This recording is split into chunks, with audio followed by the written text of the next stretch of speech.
Hello guys, कैसे हैं आप सब लोग। बुक ऑफ एस्पर के एपिसोड 15 के साथ हाजिर हूँ। लास्ट एपिसोड के एंड पे हमने देखा था मास्टर जिन अपनी पावर्स को रिलीज करते हुए कहते हैं, मैंने तो सोचा भी नहीं था कि कियानलांग पवेलियन से दो बड़े एल्डर्स यहाँ पर आने वाले हैं मुझसे फाइट करने के लिए। गोल्डन ड्रैगन और फायर ड्रैगन, तुम दोनों के टाइटल्स तो बहुत ज्यादा अच्छे हैं क्योंकि तुम दोनों काफी ज्यादा स्ट्रॉन्ग हो। और साथ ही मास्टर जेन के कंधे के ऊपर दिखाते हैं एक कौवा बैठा होता है। ज़ू फैन कहता है तो इसका मतलब मास्टर जेन के पास एक डीमन क्रो है। डीमन क्रो बहुत ज्यादा स्पेशल एनिमल्स होते हैं, ये अपने सामने आने वाली हर चीज को एब्जॉर्ब कर लेते हैं और ये जितनी भी एनर्जी को एब्जॉर्ब करते हैं वो सारी की सारी इसके मास्टर के पास जाती है। यानी कि जितनी ज्यादा एनर्जी को एब्जॉर्ब करेंगे इसका मास्टर उतना ज्यादा स्ट्रॉन्ग होता जाएगा। लेकिन साथ ही ज़ू फैन हंसते हुए कहता है लेकिन मास्टर जेन को डीमन क्रो का कोई भी फायदा नहीं होने वाला क्योंकि ये इस डीमन क्रो की असल पावर को जानते ही नहीं। ये तो किसी एम्परर के इस्तेमाल करने के लायक है। लेकिन जैसे ही वो उस कौवे को घूर कर देखता है तो उसे उसकी आंख में कुछ नजर आता है। ज़ू फैन कहता है तो इसका मतलब वो गोल्डन लाइटनिंग आई जो कि मास्टर जीव से चोरी की गई थी वो इसने इस अपने डीमन क्रो को दे दी है। अब ज़ू फैन उस आई को देखकर बहुत ज्यादा खुश हो जाता है और कहता है ये तो बहुत ज्यादा इंटरेस्टिंग है, लगता है कि गॉड की ब्लेसिंग मेरे ऊपर है, ये आंख तो आज मुझे ही मिलेगी। मास्टर जीव भी इस डीमन क्रो की तरफ देखते हैं और कहते हैं इसके पास तो मेरी गोल्डन लाइटनिंग आई है। मास्टर जीव कहते हैं लेकिन इस आंख को तो डिस्ट्रॉय कर दिया गया था, ये तो बिल्कुल इम्पॉसिबल है, आखिर ये इस कौवे के पास क्या कर रही है। मास्टर जेन भी हंसते हुए मास्टर जीव से कहते हैं क्या तुम्हें बहुत ज्यादा हैरानी हो रही है कि तुम्हारी गोल्डन आई मेरे कौवे के पास क्या कर रही है। तुम्हें तो ऐसा ही लगा होगा जैसे मैंने इस आंख को उस दिन डिस्ट्रॉय कर दिया था। और साथ ही वो उसे कहते हैं आज अगर तुम मुझे मारना चाहते हो तो सबसे पहले तुम्हें इस आंख को हराना होगा। इस गोल्डन लाइटनिंग आई की पावर को तो तुम अच्छी तरह से समझते हो क्योंकि तुमने इसको इस्तेमाल किया है, इसलिए इसको हराना इतना भी आसान नहीं है। फिर वो कौवा बड़ी ही स्पीड के साथ मास्टर जीव पर अटैक करने के लिए आगे की तरफ बढ़ता है। मास्टर सैंडविच लाकर उसे कहते हैं जल्दी से अपना बचाव करो, ये डीमन क्रो तुम पर अटैक करने वाला है। मास्टर जीव जल्दी से अपनी तलवार को सामने की तरफ करते हुए उसे ब्लॉक करते हैं लेकिन वहाँ पर एक जबरदस्त धमाका होता है और मास्टर जीव पीछे की तरफ गिर जाते हैं। मास्टर सैन और मास्टर लू दोनों ही मास्टर जेन के ऊपर अटैक करने के लिए जल्दी से आगे की तरफ बढ़ते हैं। वो दोनों कहते हैं अगर हम जल्दी से मास्टर जेन को मार डालेंगे तो वो डीमन क्रो हम तक नहीं पहुंच पाएगा। लेकिन उनके मास्टर जेन तक पहुंचने से पहले ही मास्टर जेन अपनी उंगली को घुमाते हैं और वो डीमन क्रो दूर से ही अपनी आंखों से लेजर बीम छोड़ता है जो कि सीधी आकर दोनों मास्टर्स को लगती है और वो दोनों मास्टर्स ही पीछे की तरफ गिर जाती हैं और काफी जख्मी हो जाती हैं। ज़ू फैन कहता है ये तो बहुत ही बुरा है, वो लाइटनिंग आई तो बहुत ज्यादा स्ट्रॉन्ग है, डीमन क्रो के सामने ये तीनों मास्टर्स बिल्कुल बेकार हो चुके हैं, अब मुझे कुछ करना पड़ेगा वरना ये लोग हार जाएंगे। और अगर ये सब लोग हार गए तो मास्टर जेन इन सबको मार डालेंगे जिसकी वजह से मेरी लू फैमिली खतरे में आ जाएगी, इसलिए मुझे ये सब कुछ होने से रोकना होगा। ज़ू फैन जल्दी से अपने ब्लडी बेबी को निकालता है और उसे मास्टर जेन की तरफ भेजता है और कहता है अब मेरे पास सिर्फ एक ही चारा बचा है, मुझे जान की बाजी लगाना होगी। अगर मास्टर जेन ने मेरे ब्लडी बेबी को डिस्ट्रॉय कर दिया तो मैं भी साथ मर जाऊंगा।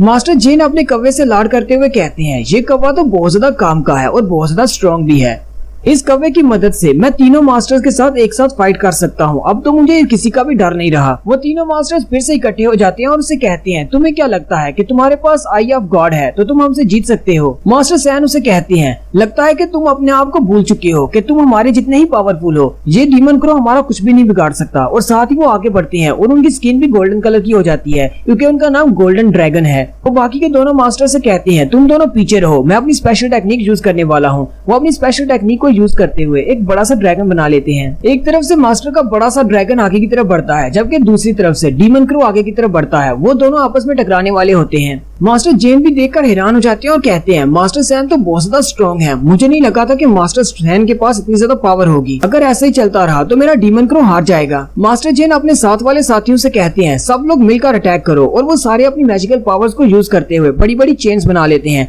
और मास्टर सैन के ड्रैगन को जकड़ लेते हैं। मास्टर जेन कहते हैं मुझे ये बात नहीं भूलनी चाहिए थी कि तुम कियानलांग पवेलियन के सबसे स्ट्रॉन्गेस्ट मास्टर हो, इसलिए हम तीनों मिलकर तुम्हारा सामना करेंगे। मास्टर जेन कहते हैं हालांकि अगर मेरे पास आई ऑफ गॉड नहीं होती तब भी मैं तुम सब लोगों को हरा सकता था, लेकिन अब जबकि मेरे पास आई ऑफ गॉड है इसलिए तुम सब लोग मुझे नहीं हरा सकते। मास्टर जेन हंसते हुए कहते हैं अब तुम सब लोगों के बचने का कोई चांस नहीं, मैं तुम तीनों को एक साथ ही मार डालूंगा। जबकि ज़ू फैन भी उस पर निशाना लगाकर खड़ा होता है और कहता है लगता है कि ये बूढ़ा आदमी कुछ ज्यादा ही भुदक रहा है, लेकिन इसके जीतने का कोई चांस नहीं क्योंकि मैं भी इस बैटल में उतर चुका हूँ। उसका ब्लडी बेबी पीछे से आराम से आता है और मास्टर की बॉडी के अंदर चला जाता है। जैसे वो मास्टर जेन की बॉडी के अंदर जाता है मास्टर जेन वहीं पर रुक जाते हैं। मास्टर जेन के रुकने की वजह से बाकी के दोनों जो उनके साथ साथी होते हैं वो काफी ज्यादा कमजोर होते हैं, इसलिए वो सारे लोग मिलकर भी मास्टर सैन के ड्रैगन को नहीं रोक पाते और मास्टर सैन का ड्रैगन आजाद हो जाता है और उनका ड्रैगन बड़ी तेजी के साथ आगे की तरफ बढ़ता है और मास्टर जेन के एक बाजू को काट देता है। बाकी के तीनों मास्टर्स को भी अभी तक समझ नहीं आ रही होती कि यहाँ पर हो क्या रहा है, जबकि मास्टर जेन भी वहीं पर खड़े होते हैं और कहते हैं लगता है कि क्यानलंग पवेलियन वालों ने मेरे ऊपर कोई सीक्रेट अटैक किया है जो कि मुझे नहीं पता चला कब उन्होंने मुझ पर अटैक कर दिया। मास्टर जेन कहते हैं ये तो कोई सीक्रेट डीमन मैजिक है, लगता है कि उनके पास कोई डीमन कल्टीवेटर है जिसने मेरे ऊपर सीक्रेट अटैक किया है,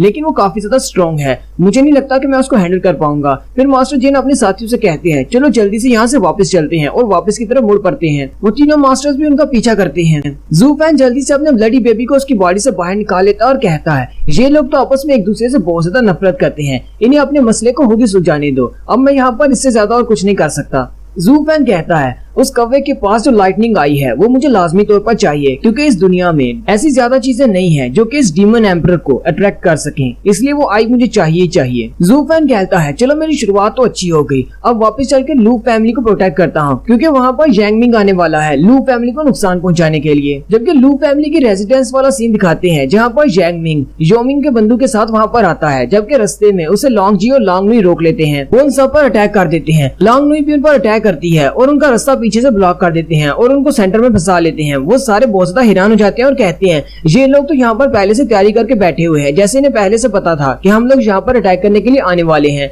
लॉन्ग जी और लॉन्ग नुई के साथ उनके सारे गार्ड्स भी होते हैं और वो मिलकर उन पर अटैक करते हैं। जैसे योमिंग वैली वालों को पता चलता है कि ये एक अटैक है, वो लोग भागना शुरू कर देते हैं, जबकि वो सारे मिलकर उनको मारना शुरू कर देते हैं।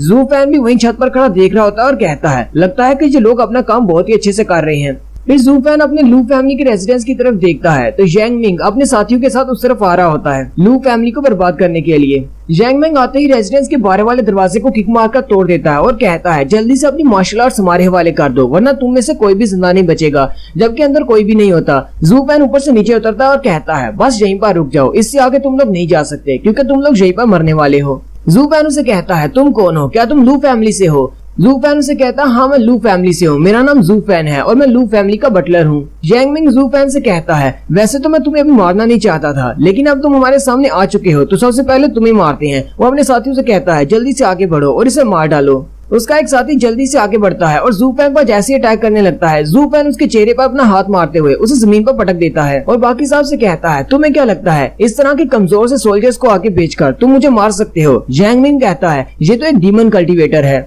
यांगमिंग उससे पूछता है तुम हो कौन? लू फैमिली के पास इस तरह का कोई डीमन कल्टीवेटर नहीं है जो कि बहुत ज्यादा स्ट्रॉन्ग हो। ज़ू फैन उसे अपने बारे में बताता है कि मैं वही एल्केमिस्ट हूँ जो मिस ली के साथ मास्टर का इलाज करने के लिए आया था और तुमने हम दोनों को तहखाने में बंद कर दिया था। यांगमिंग उसकी बात सुनकर बहुत ज्यादा गुस्सा हो जाता है और कहता है तो इसका मतलब वो बुढ़े आदमी तुम थे, अब मुझे जल्दी से बताओ मास्टर और मिस ली कहाँ पर हैं? ज़ू फैन कहता है क्या तुम कोई इडियट हो, क्या तुम्हें इस बात का नहीं पता अगर मैं जहाँ पर हूँ तो वो दोनों भी तो यहीं पर होंगे। यांगमिंग कहता है अब मुझे बहुत ज्यादा अफसोस हो रहा है, अगर मैं तुम्हें उसी वक्त वहीं पर मार देता तो ज्यादा बेहतर रहता। ज़ू फैन कहता है लेकिन मुझे अफसोस है कि तुम आज भी ऐसा नहीं कर पाओगे क्योंकि ज़ाओ कुई यहाँ पर नहीं है। लास्ट टाइम जब तुमने हमें पकड़ा था तब तुमने हमें इसलिए नहीं मारा क्योंकि वहाँ पर ज़ाओ कुई नहीं थी, क्योंकि तुम हमें मारने के बाद ज़ाओ कुई पर सारा इल्जाम लगाना चाहती हो क्योंकि वो मिस ली की मेड है।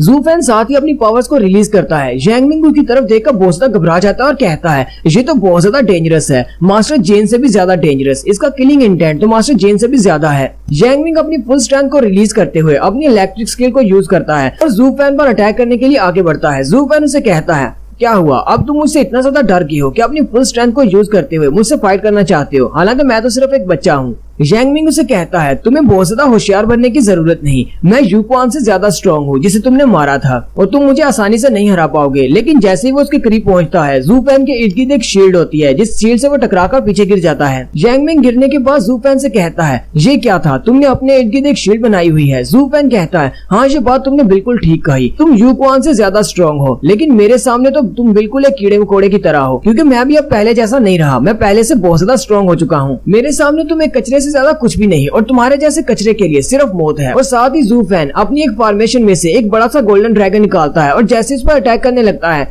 मिस ली वहाँ पर भागती हुई आ जाती है और ज़ू फैन से कहती है रुक जाओ, इसे मैं मारूंगी। ज़ू फैन का ड्रैगन जो कि उसको मारने के लिए आगे बढ़ रहा होता है उसी वक्त कहीं से अचानक उसके इर्द गिर्द चेन्स लिपट जाती हैं और वो उन चेन्स के अंदर बंध जाता है। जू फैन कहता है लगता है कि यहाँ पर कोई और मास्टर है जो कि काफी ज्यादा स्ट्रॉन्ग है, जिसने मेरे ड्रैगन को रोक लिया है। मिस ली भागती हुई इसके पास आ जाती है और कहती है मैं तुम्हें कितनी देर से कह रही हूँ कि रुक जाओ, लेकिन तुम रुक क्यों नहीं रहे। जू फैन कहता है जो भी मेरे ऊपर अटैक करेगा या मेरी लू फैमिली पर, वो मेरा दुश्मन है, मैं उसे मार डालूंगा। उसी वक्त सामने की तरफ दिखाते हैं यांग मिंग के सामने एक और मास्टर अपीयर होते हैं। उन मास्टर का नाम मास्टर जुन होता है। मास्टर जुन भी योमिंग वैली के 12 एल्डर्स में से एक है। मास्टर जुन आते ही यांग मिंग से कहते हैं तुम यहाँ से चले जाओ। यांग मिंग चिल्लाकर कहता है लेकिन मास्टर मुझे इसे अपने हाथों से मारना है, मुझे अपने ब्रदर का बदला लेना है, यू क्वान को इसने मारा था। मास्टर जुन उसके चेहरे पर एक जबरदस्त थप्पड़ मारते हैं और कहते हैं तुम इस लायक नहीं हो कि इसे मार सको, ये तुमसे बहुत ज्यादा स्ट्रॉन्ग है। मैं तुम्हें काफी अरसे से जानता हूँ, मुझे पता है कि तुम कितने ज्यादा स्ट्रॉन्ग हो, लेकिन इस लड़के के सामने तुम सिर्फ एक कीड़े मकोड़े हो जो कि तुम्हें अपने हाथों में मसल देगा, इसलिए जल्दी से यहाँ से भाग जाओ।